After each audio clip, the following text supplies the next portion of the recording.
Programme করে চালায় দেন না। আরে ভাই এই চায়না চাবিতে প্রোগ্রাম হইলে 1-2 দিন পর পর খালি ডিস্টার্ব দিব, পরে আপনি ভেজালে পারবেন, বুঝছেন? তাহলে তো জেলাও হেই কদু 2 দিন পর পর আপনি আমার জ্বালাইবেন, ঠিক আছে? আপনার আমি অরিজিনাল দিতেছি ভাই, আপনি আমার কাছে আইছেন, আমার একটা দায়িত্ব আছে না?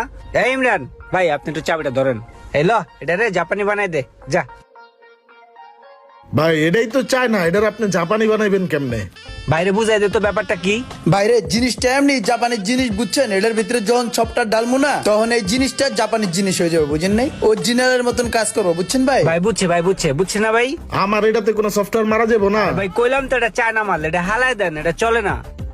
এইসব চায়না মাল চলে নাকি ভাই কোন এই যুগে? আপনি ওটার চিন্তা বাদ দেন, আপনার আমি অরিজিনালের ভিতরে জাপানি প্রোগ্রাম ঢুকাই দিতেছি। এই ইমরান প্রোগ্রামটা ঢুকাই দে বাইরে। কি প্রোগ্রাম কইতাছে কিছুই তো বুঝতেছি না। ভাই এটার দাম পড়বো কয় টাকা? আরে ভাই আপনার দাম লয়ে কি লেগে টেনশন করতেছেন? আপনার দাম নিয়ে কি আমি কিছু কইছি? ভাই হয়ে গেছে।